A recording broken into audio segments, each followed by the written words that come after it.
Hello there, and welcome to Simply About Earth, where curiosity finds its quiet corner and wonder takes its time. Tonight we're traveling to one of the strangest places on our planet, a landscape so dry, so utterly bereft of water, that some valleys have never recorded a single drop of rain in over 400 years of human observation. This is the Atacama Desert in northern Chile, and it's not just the driest place on Earth. It's also one of the most remarkable time capsules our planet has ever created. Before we venture too deep into this waterless world, I'd love to know something. Comment below and tell me where you're watching from tonight, and whether you've ever experienced true desert silence. That profound, almost physical stillness, where even your heartbeat seems too loud. Wherever you are right now, I want you to imagine a place where the normal rules of decay simply don't apply, where the past doesn't crumble into dust but remains suspended, waiting, preserved by the absolute absence of the one thing that gives life its possibility. Water. The Atacama stretches along Chile's northern coast for about 1,000 kilometers, wedged between the Pacific Ocean and the Andes Mountains. From above, it looks almost Martian. Rust-colored plains punctuated by salt flats that shine like mirrors, volcanic peaks rising against impossibly clear skies, valleys carved by rivers that haven't flowed for millennia. NASA uses this place as an analogue for Mars, testing rovers and studying how life might persist, or fail to persist, in the harshest conditions imaginable. The numbers alone can't capture what the Atacama truly represents, but they provide a framework for understanding just how extreme this environment is. Average annual rainfall across much of the desert measures just 15 millimeters, barely more than half an inch. But that average conceals an even more startling reality. Some weather stations established here in the 1570s by Spanish colonizers have never, not once in more than 4 centuries, recorded measurable rainfall. Not a drought lasting years or decades, but absolute aridity extending across the entire span of the modern scientific era. There are places in the Atacama where rain is not rare, it's theoretical, 1 millimeter per century in some areas. That's not a climate, that's the edge of what we can even call an environment. And yet, humans have lived here for at least 10,000 years, maybe longer.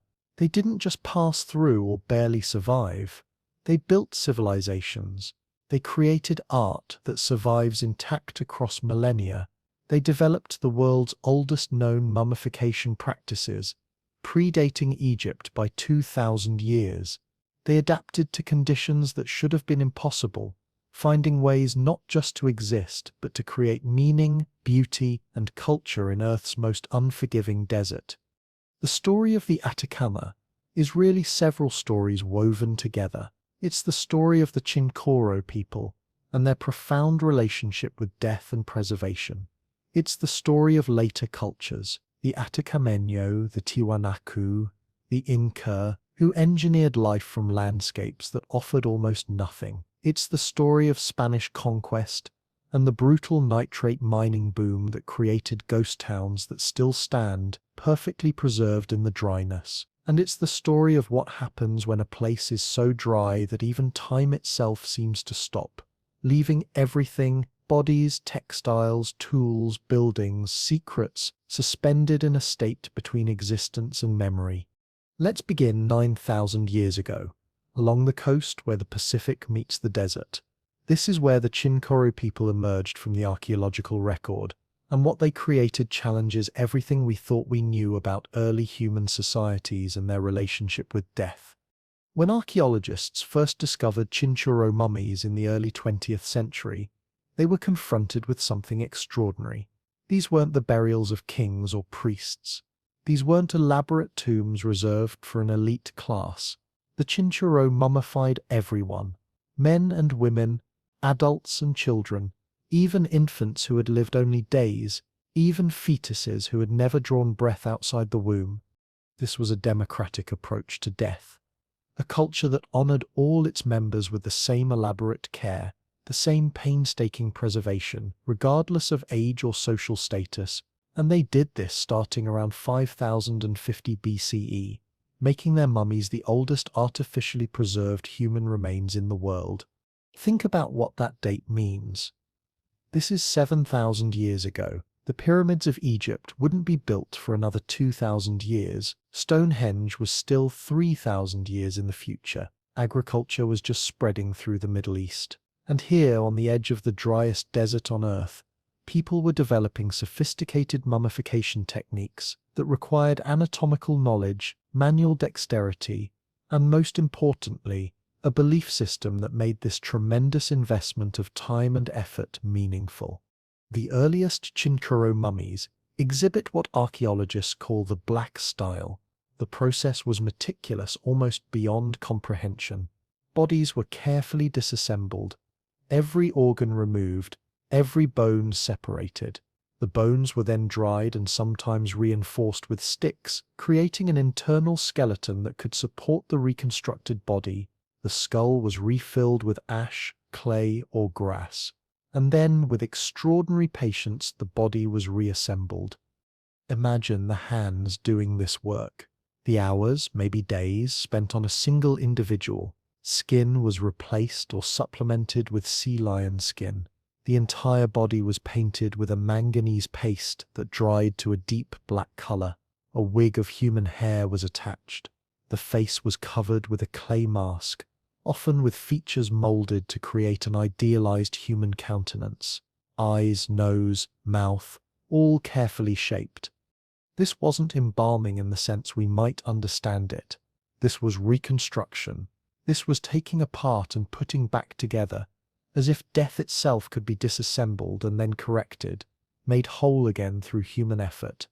Over time, the techniques evolved. Around 2500 BCE, the red style appeared. Bodies were eviscerated and dried, but not fully disassembled. They were packed with reeds and ash, painted with red ochre instead of black manganese. The clay masks became more refined, more individualized. By 2000 BCE, the process had simplified into what's called mud coating. Bodies were allowed to dry naturally in the desert air, the dryness doing much of the preservation work, and then covered with a protective layer of mud. And then, mysteriously, around 1500 BCE, the practice ceased.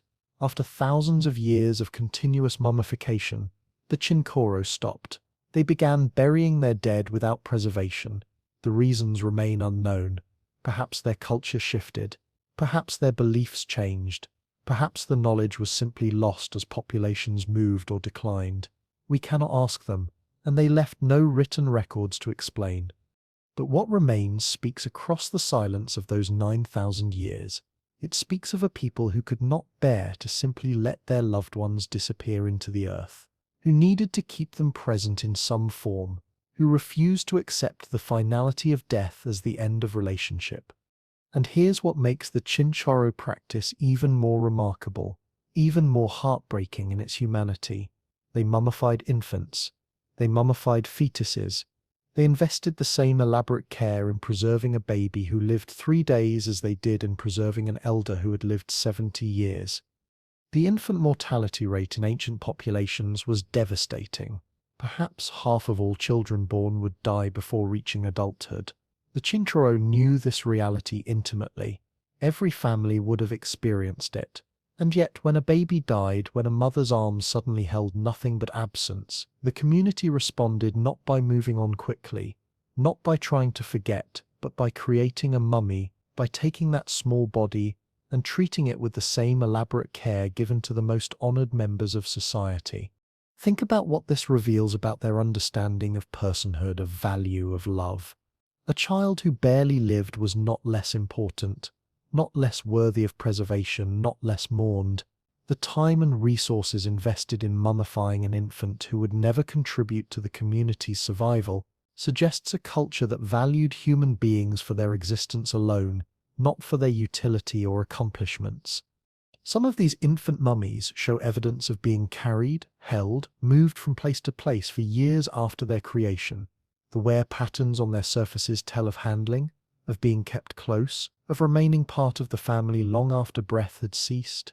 They were not hidden away in tombs. They remained with the living, tended, perhaps spoken to, still woven into the fabric of daily life.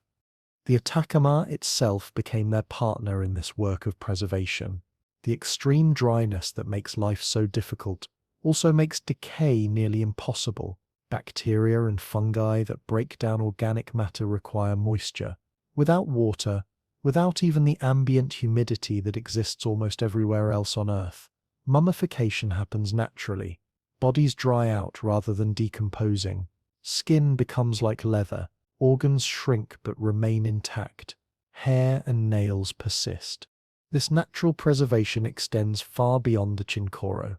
The Atacama has kept intact textiles thousands of years old, woven fabrics with colors still brilliant, patterns still clear. Wood survives, leather survives, paper survives in places where paper shouldn't exist.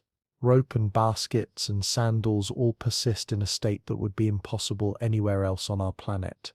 Archaeologists working in the Atacama find preservation so complete they can analyze fingerprints on ancient pottery, can identify plant species from seeds found in cooking vessels, can see tool marks on wood worked 2,000 years ago.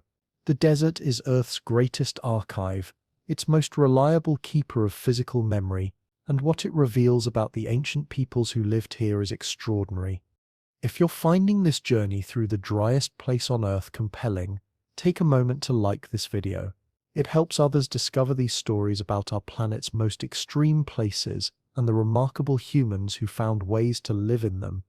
Beyond the coast where the Chinchorro made their homes, inland where the true desert begins, other cultures adapted to this impossible environment through innovations that bordered on the miraculous.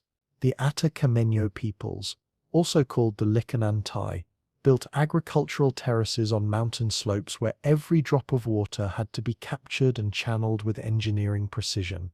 Picture an Atacameño farmer standing in the pre-dawn darkness, watching mist roll up the valleys from the coast. This Comancheca fog, this gift from the Pacific, represents the difference between survival and failure. He has positioned screens of woven reeds at strategic locations, angled to intercept the fog as it flows uphill. The moisture condenses on the reeds, forms droplets, runs down into collection channels. By the time the sun rises and burns away the fog, he has captured perhaps a liter of water, perhaps two. Not much by any standard, but in the Atacama, it's everything. This water will supplement the trickle from his irrigation channel, the carefully maintained acequia that carries water from a spring 2 kilometers away. The spring itself is communally managed, with each family allocated specific times when they can divert water to their terraces. The schedule is strict because it must be. There is not enough water for everyone to use it simultaneously. Disputes over water rights here can become blood feuds, can split families and communities, because water is not just a resource, it is life itself rendered visible. The terraces themselves represent generations of work, stone walls built to create level planting surfaces on mountainsides, soil that had to be carried up in baskets, mixed with organic matter from what little vegetation could be gathered. Each terrace perhaps 10 meters wide, creating ribbons of agricultural land that wrap around the contours of the mountain. From a distance they look like giant stairways climbing toward the sky, beautiful in their geometric regularity, practical in every detail. What grows here must be hardy beyond measure. Maize varieties selected over centuries for drought tolerance and cold resistance, quinoa that can survive freezing nights, potatoes that store moisture in their tubers and can withstand conditions that would kill most crops. These aren't just plants. They're the product of sophisticated plant breeding conducted without any formal understanding of genetics. Just observation and selection and the patient work of thousands of growing seasons. Village elders held authority not just because of age, but because they remembered. They remembered the year when rain actually fell and what happened to unprepared terraces. They remembered when the spring failed for 6 months and how the community survived. They remembered routes to other settlements and what could be traded there. They remembered the rituals and offerings that maintained harmony with the mountain spirits who controlled the weather and the water. Their memories were the community's backup system, the accumulated wisdom that allowed survival in a place that offered no margin for error. Around 500 CE, the Tiwanaku culture, centered in the Bolivian highlands around Lake Titicaca, extended their influence into the Atacama. They brought with them new architectural styles, new religious practices, new trade networks that connected the desert coast with the high altiplano. Their presence in the Atacama speaks to the desert's importance not as a barrier but as a corridor, a link between different ecological zones, a path for the movement of people and goods and ideas. Later, around 1400 CE, the Inca Empire absorbed the Atacama into their vast domain. They incorporated it into the Quietest, the great road system that stretched from Ecuador to central Chile, covering some 25,000 miles of mountain paths and desert tracks. The Inca built tambos, way stations where travelers could rest and resupply. They established administrative centers to oversee the region. They imposed their language and their gods, but they also recognized and preserved much of the local culture, allowing Atacameño communities to maintain their traditions even as they were integrated into the empire's complex administrative structure. Evidence of these road systems still crosses the desert, stone paths that run straight across valleys and over mountains, disappearing into sand dunes and emerging on the other side. They follow routes that make sense only when you understand the location of water sources, the patterns of seasonal change, the strategic importance of connecting coast to highlands. Imagine being a caravan leader in this world, responsible for dozens of llamas and the goods they carry, responsible for the lives of the traders traveling with you. You must know where every water source lies, must recognize landmarks in a landscape where sand can erase trails overnight, must judge weather patterns and know when storms might make certain passes impassable. Your knowledge is not written down. It lives in your memory, in stories passed from your teachers, in personal experience accumulated over decades of travel.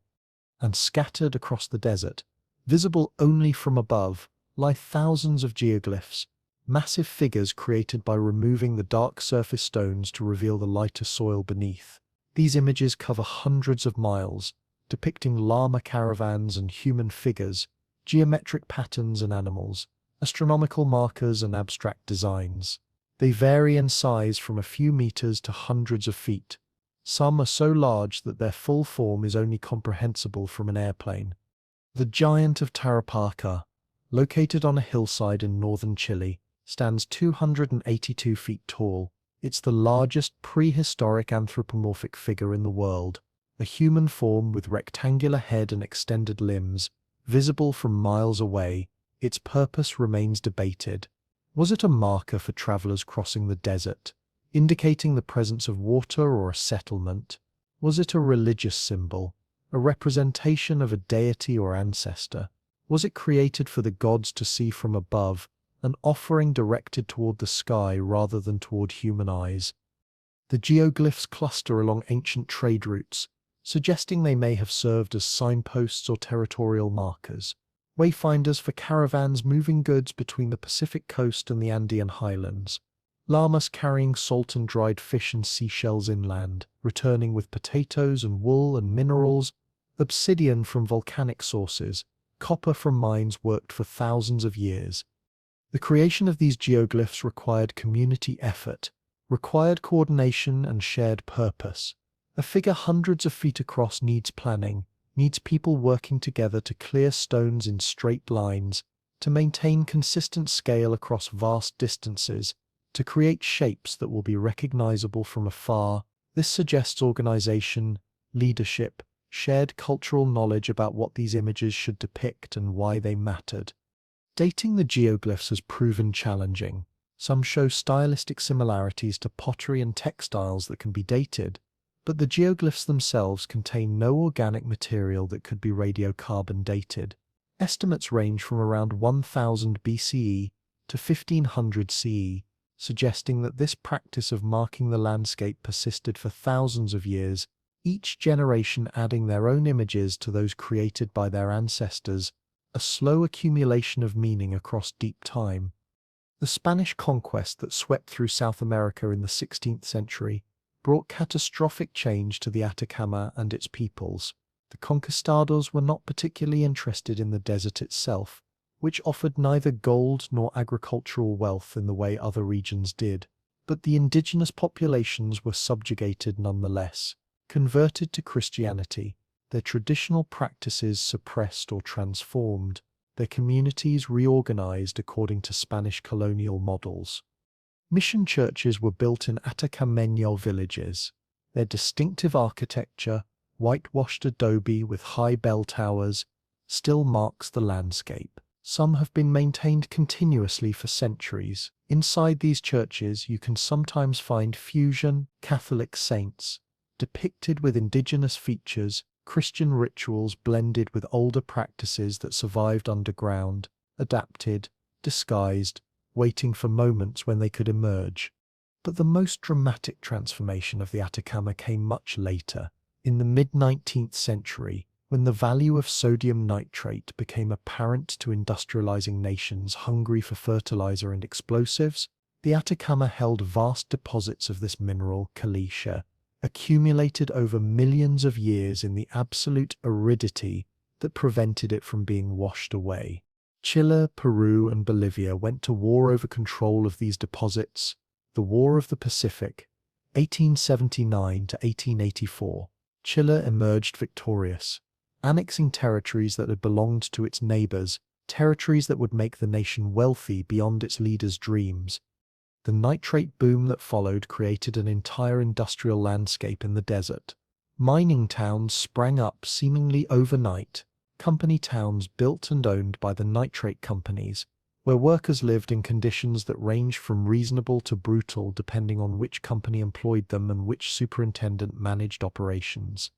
Humberstone, Santa Laura, Chacabuco.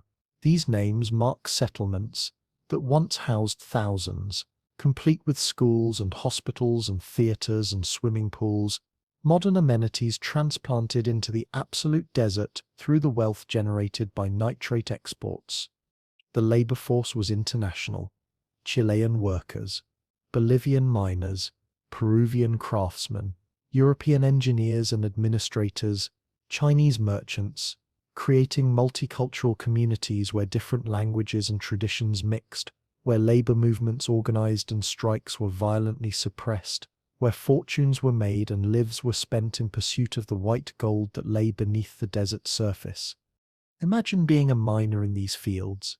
You rise before dawn because work during midday heat would be lethal. The company provides housing, if you can call it that, a room perhaps 10 feet square shared with other men, walls thin as paper, water rationed to a bucket per day for all purposes. Your skin cracks from dryness, your lips split. You learn techniques for conserving every drop of moisture, because the desert will take it from you without mercy.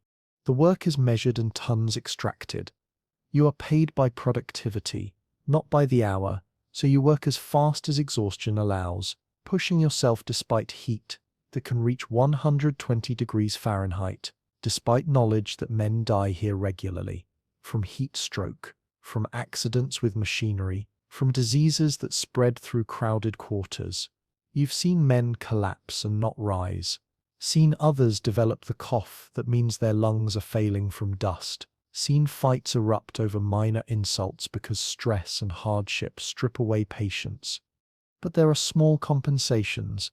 The pay is better than elsewhere, enough to send money home to families in Santiago or La Paz, enough to dream of saving sufficient funds to escape, and there is unexpected community. Friendships formed across language barriers, Chinese merchants who extend credit when company payments are delayed, a cantina where Saturday nights bring music and dancing and brief hours when the desert can be forgotten. Some of the larger company towns developed infrastructure that seems absurd in such a place. Humberstone built a swimming pool, an extravagance of water in the waterless land, but necessary to maintain morale. The pool became a social center, families gathering there in evenings, children learning to swim while adults found relief from heat that seemed endless. The theater hosted traveling performers, brought movies, created cultural life that made existence here bearable. For a few decades, the Atacama nitrate mines produced extraordinary wealth for Chile, financing infrastructure and modernization, building the urban middle class. But the industry depended on a monopoly that couldn't last. In Germany, chemists had been working on synthetic nitrate production. In 1909, Fritz Huber successfully synthesized ammonia from atmospheric nitrogen. The Huber-Bosch process, scaled up for industrial production, could create nitrate fertilizer anywhere, no longer requiring the natural deposits that had made the Atacama so valuable. The market for Chilean nitrate collapsed through the 1920s and 1930s. By the 1940s, most of the nitrate towns were abandoned. Workers left for the cities or for other mining operations. The companies simply walked away, leaving behind the entire infrastructure of their operations, and the desert, that reliable preserver, kept it all intact. Today you can walk through these ghost towns, through Humberstone's company store where shelves still hold products, labels faded but legible, prices marked in currencies that no longer exist. Through the theater where workers once gathered for entertainment, velvet seats crumbling but still arranged in perfect rows, the stage where performers sang and danced now occupied only by shadows and blowing sand. School desks sit in empty classrooms, some still bearing the carved initials of students who left here 80 years ago. Lesson plans written in chalk on blackboards survived only because there was no rain to wash them away. Machinery rusts slowly in the absolute dryness, its decay measured in decades rather than years. Swimming pools that once provided relief from the heat now fill with sand blown by winds that never stop. Walk these empty streets at dusk, and you can almost hear the voices. Children playing after school, merchants calling their wares, the whistle that signaled shift changes, the music that drifted from the cantina on Saturday nights, all of it gone now, preserved only in the physical remnants and in the memories of those few who lived here and survived to tell. UNESCO has designated Humberstone and Santa Laura as World Heritage Sites, recognizing their historical importance, but also the need for preservation. Even in the Atacama, even with its protective dryness, time and tourism and occasional earthquakes take their toll. The nitrate era left environmental scars that persist. Mining operations disturbed vast areas, created tailings piles and contaminated sites. The pursuit of profit operated with little concern for long-term consequences. A pattern that continues today as lithium extraction replaces nitrate mining as the Atacama's industrial focus. The salt flats, where flamingos feed and ancient aquifers lie, are now the target of mining operations that extract lithium for batteries, for electric vehicles, for the technology that powers modern life. The environmental cost is substantial. Lithium mining consumes enormous quantities of water in an already water-stressed environment. Indigenous communities whose ancestors adapted to desert life over millennia now watch as mining operations draw down aquifers, as water levels drop in the salt-flat lagoons, as the delicate balance they maintained for generations is disrupted by industrial-scale resource extraction. This tension between development and preservation, between economic opportunity and environmental protection, plays out across the Atacama today. The wealth generated by mining benefits primarily international corporations and distant governments, while the costs are borne by local communities and the desert ecosystem itself. In the northern reaches of the Atacama, at an altitude of 14,170 feet, lies El Tatio, a geyser field where superheated water erupts from the earth in defiance of the desert's dryness, the third largest geyser field in the world. Over 80 active geysers and hundreds of hot springs, sending columns of steam and boiling water into air so cold it freezes the moisture almost instantly. Visit El Tatio at dawn, the best time when the temperature differential between the hot water and the frigid air creates the most dramatic displays. You arrive in darkness, breath visible in air that hovers near freezing. The sky beginning to lighten reveals a landscape that seems more alien than earthly. pools of impossibly blue water steaming in the pre-dawn chill, mud pots bubbling and hissing, geysers erupting in irregular rhythms that follow patterns known only to the underground reservoirs that feed them. As the sun rises, the steam columns become visible, hundreds of white plumes reaching toward the sky, backlit by dawn light, creating an otherworldly scene that photographers and tourists travel thousands of miles to witness. But this beauty is dangerous.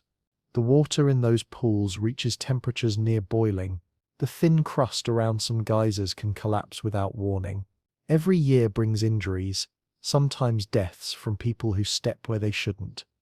The Valley of the Moon, Val de la Luna, lies near San Pedro de Atacama, a landscape so bizarre it was named for its resemblance to lunar surfaces.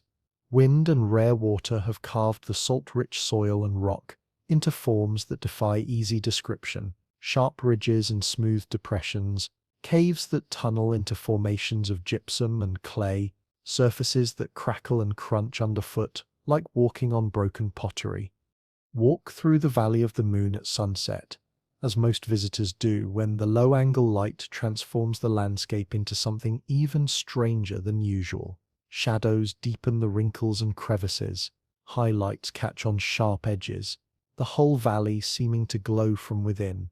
You climb a dune, feet sinking into sand that flows like water, reach the top and see the Andes rising in the distance, snow-covered peaks backlit by the setting sun. The silence here is profound, so complete that your own sounds become intrusive. Your footsteps, your breathing, the rustle of your clothing, all seeming too loud in a place where sound itself seems an intrusion. This is the silence the Atacama specializes in, not just the absence of noise but the presence of something else. A stillness so deep it becomes almost tangible, something you can feel pressing against your eardrums, something that makes you want to whisper or not speak at all. But this sterility exists in very limited zones. Overall, the Atacama teems with life that has adapted to its conditions in ways that seem to defy possibility. Cacti store water in their flesh and protect it with spines, but their adaptations go deeper. Their roots spread wide and shallow, positioned to capture even the slightest rainfall, able to absorb moisture and nutrients rapidly during the brief windows when water is available. Flowering plants survive as seeds for years, decades even, waiting for the rare rain event that will trigger germination, growing and reproducing in a compressed life cycle measured in weeks before returning to dormancy. This patience, this ability to wait in suspended animation represents an entire life strategy built around scarcity. Guanacos, wild relatives of llamas, can go for days without water and extract moisture from the plants they eat. Their kidneys are incredibly efficient at concentrating urine, their digestive systems capable of extracting every possible drop of water from food that is already mostly desiccated. They have evolved behavioral adaptations as well, moving to higher elevations where temperatures are cooler, resting during the hottest parts of the day, timing their activity to minimize water loss. Flamingos gather by the thousands in high-altitude salt lakes, feeding on algae and brine shrimp that can survive in water so saline it would kill most organisms, creating flashes of pink and white against the stark landscape. Improbable beauty in an improbable place. Plants like the laurita grow here, extraordinary cushion plants that look like bright green boulders scattered across hillsides, dense and dome-shaped, growing just 1 millimeter per year. They can live for 3,000 years or more. These are among the oldest living things on Earth, contemporary with Stonehenge and the pyramids, having persisted through drought and cold and the occasional human harvester seeking fuel for fires. Stand beside a laureta and try to comprehend its time span. This organism sprouted when Bronze Age peoples were developing metallurgy, when writing was still new, when most of human civilization was yet to come. It has endured through every human drama since, wars and empires and the rise and fall of cultures, indifferent to all of it, simply persisting through the slow accretion of growth so minimal it can barely be measured. Consider subscribing to Simply About Earth, where curiosity finds its quiet corner and wonder takes its time. Join us for journeys into our planet's most remarkable places and the human stories they hold, where each video is an invitation to slow down, to contemplate, to connect with the deep history beneath our feet and the vast cosmos above our heads. The night skies above the Atacama are, without exaggeration, the clearest on Earth. The combination of high altitude, extreme dryness, and distance from urban light pollution creates conditions perfect for astronomy. The absence of moisture means almost no cloud cover. The thin air at altitude means less atmospheric interference, and the emptiness of the desert means minimal light from human sources. This has made the Atacama the premier location for some of the world's most powerful telescopes. ALMA, the Atacama Large Millimeter Array, consists of 66 radio telescopes positioned across a high plateau, working in concert to observe the universe at wavelengths invisible to human eyes. It can detect the faint signals from the earliest galaxies, study the formation of stars and planets, analyze the chemical composition of distant clouds of gas and dust. The Very Large Telescope, operated by the European Southern Observatory at Paranal, consists of 4 main telescopes and 4 auxiliary telescopes that can work together or independently. Their location in the Atacama has enabled discoveries about exoplanets, black holes, distant galaxies, and the fundamental nature of the cosmos. Indigenous peoples of the Atacama were also astronomers, though their methods and purposes differed from modern science. They tracked the movement of stars and planets to determine agricultural timing, to navigate across featureless terrain, to structure their ritual calendar. The Pleiades, called Kulka in Quechua, marked planting seasons. The Southern Cross indicated directions. The Milky Way was seen as a celestial river, connecting earth to sky. Picture an Atacameño elder teaching a young person the sky's secrets. They sit together on a mountainside as darkness falls, watching stars emerge in numbers impossible to see from most places on Earth. The elder points to patterns, traces connections, tells stories that encode practical knowledge within mythological frameworks. This knowledge was not abstract. It was survival information preserved in narrative form, passed down through generations by people who understood that forgetting could mean death. The young person memorizes not just the positions of stars but the stories attached to them, because stories persist in memory better than raw facts. Their cosmology integrated observation with meaning. The stars were not just distant suns but ancestors and deities and markers of sacred time. Certain peaks were huacas, sacred places where earth met sky, where offerings could be left for the mountain spirits who controlled the weather and the water. The Inca practiced Capacico, sacrificial rituals where children chosen for their beauty and perfection would be led to high mountain peaks and left as offerings to the gods. Some of these sites have been found in the Atacama Andes, bodies preserved by cold and dryness, children who died 500 years ago, but whose features and clothing remain intact.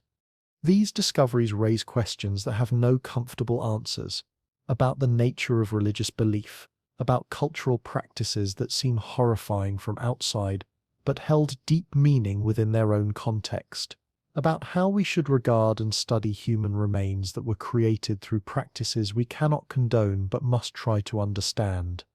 Modern archaeologists who study these sites must navigate ethical complexities that have no simple resolution. The bodies teach us invaluable information about Inca life, about health and diet and textile production and religious practices, but they are also human remains, children who died in circumstances we find troubling, whose descendants still live, and may have strong feelings about the excavation and study of their ancestors. The Atacama preserves everything, including questions we might prefer not to confront about the cost of knowledge and the boundaries of respect. The Atacama's preservation paradox grows more acute as climate change begins to alter even this most stable of environments. Increased humidity from coastal urban development has started to affect the Chincoro mummies. Bacterial growth, unknown in the desert for millennia, has begun to degrade some specimens. The very preservation that has kept them intact for 9,000 years may end within our lifetimes, unless conditions can be controlled. Museum conservators face the challenge of how to preserve artifacts that survived by existing in extreme dryness. Do you maintain them in climate-controlled environments that may not perfectly replicate their original conditions? Do you leave them in situ and risk increasing deterioration? These are not just technical questions but ethical ones. Decisions that will determine what future generations can know about the Atacama's ancient inhabitants. New discoveries continue to emerge from beneath Atacama sand. In recent years, archaeological surveys using drones and satellite imagery have revealed previously unknown geoglyphs, detected patterns that suggest buried structures, identified sites that warrant further investigation.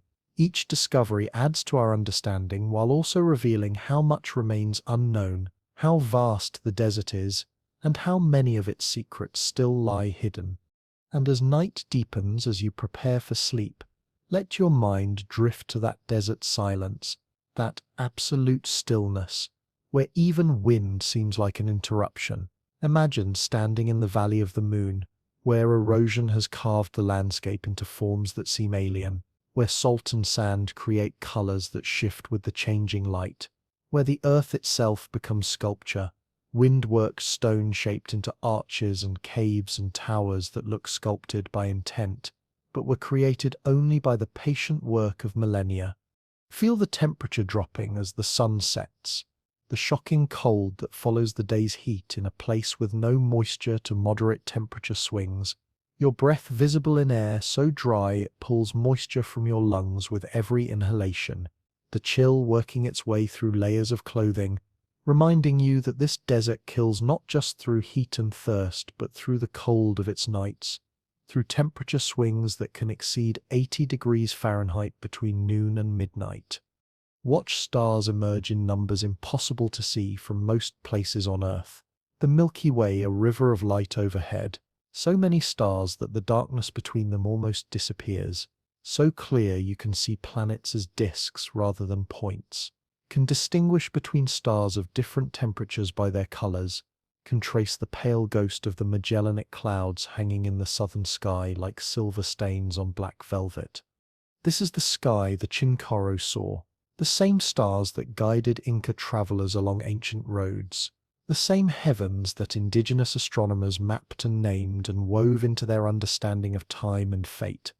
Listen to the silence. Not just the absence of human sounds, but the absence of almost any sound at all. No birds, no insects, no rustle of leaves or grass because there are no trees and almost no vegetation. Just wind and, sometimes, the absolute still that comes when even wind pauses. That moment when you can hear your own heartbeat, your own breath, the small sounds of your body that are normally masked by the ambient noise of living. In this silence, sound becomes startling. A pebble falling, a sudden gust that makes sand hiss across stone. These small disruptions become events, moments of happening in a landscape that seems frozen outside of time. In this silence, in this emptiness, the Chinchorro lived and died and preserved their dead with such care. In this harshness, the Atacameño built terraces and grew food and raised families, watching children take their first steps on this unforgiving ground, celebrating harvests coaxed from soil that wanted to remain barren. In this aridity, traders walked ancient paths and caravans moved goods and people maintained relationships across vast distances, carrying messages and memories, binding distant communities through the simple act of traveling between them despite the cost. All of them adapting to conditions that seem at the edge of what human beings can endure. All of them finding ways not just to survive but to create culture and meaning and beauty. They painted pottery with intricate designs, wove textiles with patterns that encoded information and identity, carved massive images on hillsides that would outlast their makers by millennia.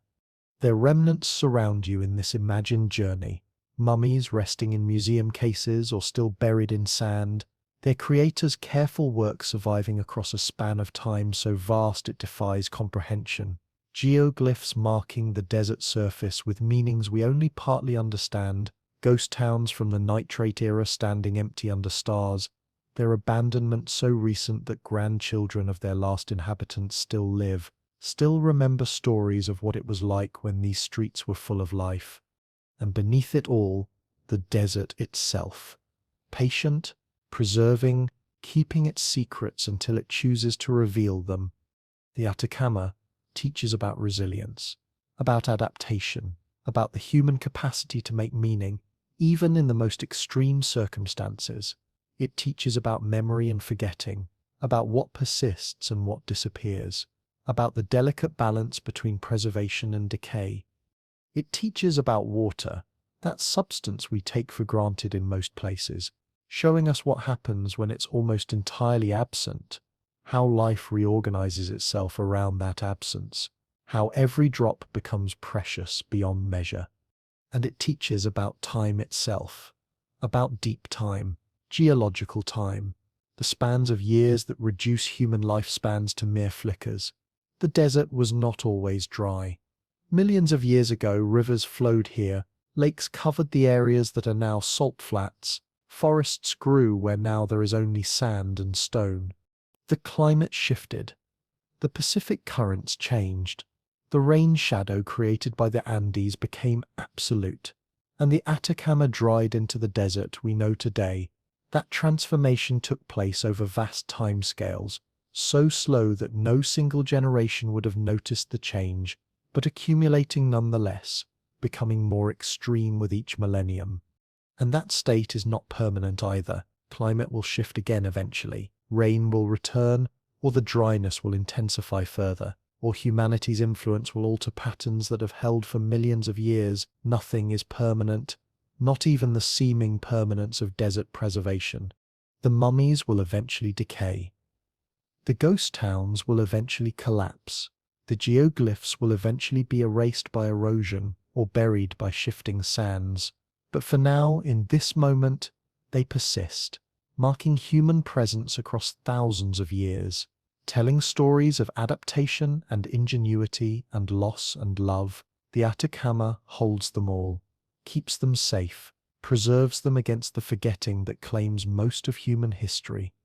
When you visit these sites, either in person or in imagination, you walk among the dead who have not quite disappeared, among the ruins of civilizations that still speak if you know how to listen.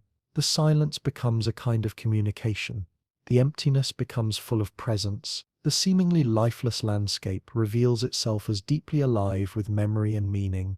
And at night, when the last tourist leaves and the archaeologists pack their tools and the desert is left to itself, the silence becomes absolute. The stars wheel overhead, following paths they have traced for billions of years, indifferent to human concerns, patient beyond any human comprehension of patience. They shine on the Atacama as they shone on the Chincoro, as they will shine long after our civilization joins theirs in the archaeological record. In that starlight, you can almost see the outlines of those who came before, the Chinchorro carefully preparing a child's body for preservation, working through the night with stone tools and patient hands, the Atacameño farmer checking irrigation channels at dawn, coaxing life from soil that seems determined to remain barren, the Inca messenger running along the great road, carrying information that must be delivered quickly, despite the distance and the difficulty, the nitrate miner finishing a shift and walking home under the same stars, exhausted, dreaming of somewhere else.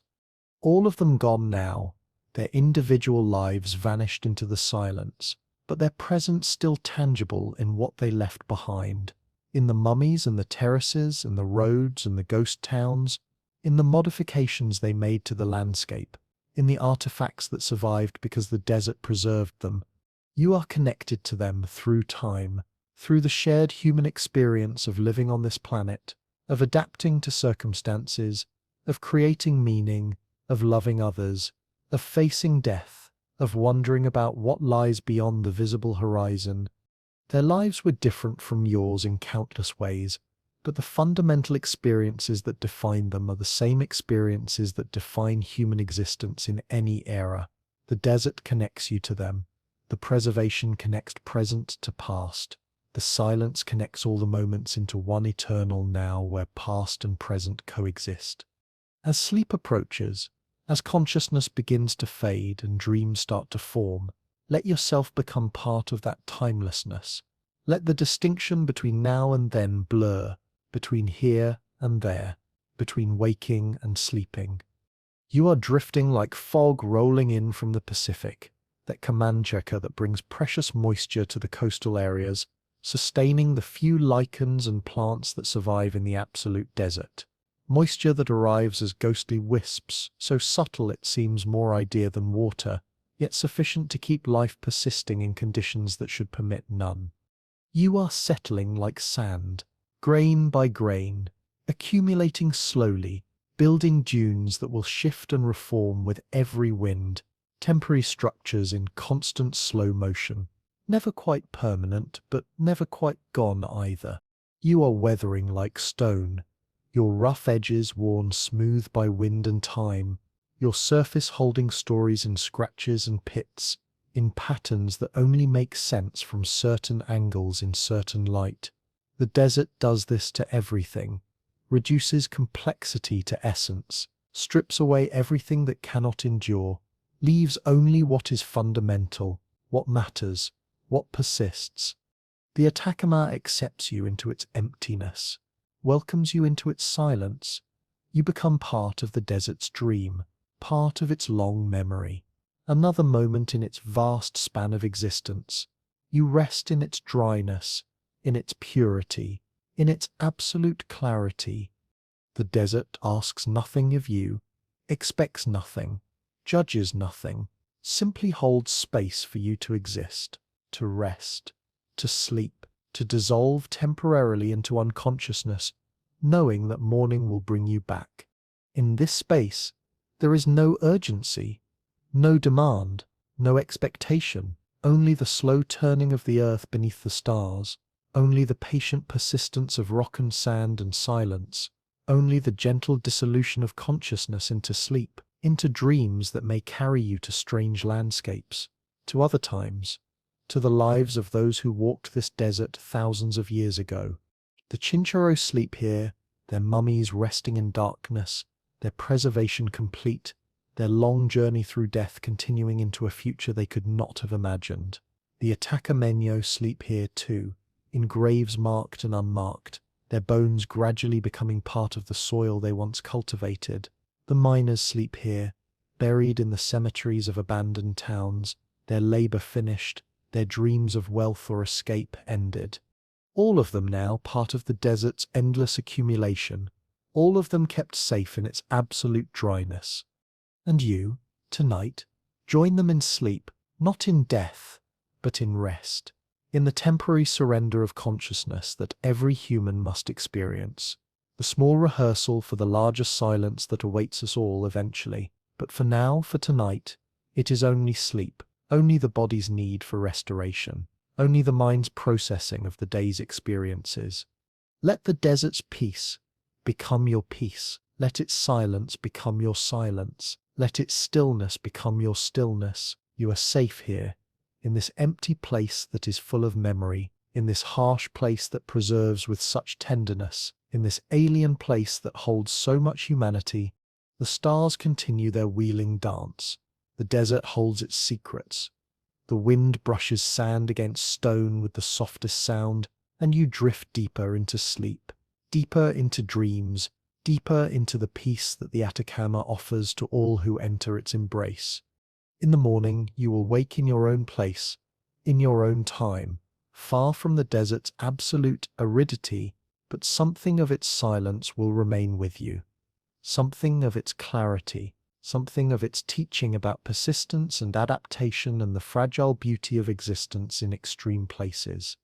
For now, rest, sleep in the ghost town's empty streets, in the shadow of abandoned machinery, in the presence of stars so thick they seem close enough to touch. Sleep among the geoglyphs, those ancient images that mark the desert's face with meanings we only partly understand. Sleep in the presence of mummies who wait patiently in darkness, preserved perfectly, holding the secrets of lives lived 9,000 years ago. The Atacama watches over you, indifferent but not hostile, present but not demanding. It has seen the rise and fall of cultures, the coming and going of millions of lives, the slow transformation of landscapes and climates. It will continue long after this night, long after this moment, long after you and everyone you know has joined the archaeological record. But for now, in this moment, you exist together, you and the desert, sharing the same darkness, the same silence, the same stars, and that is enough. That is everything. Good night from Simply About Earth. Sleep well.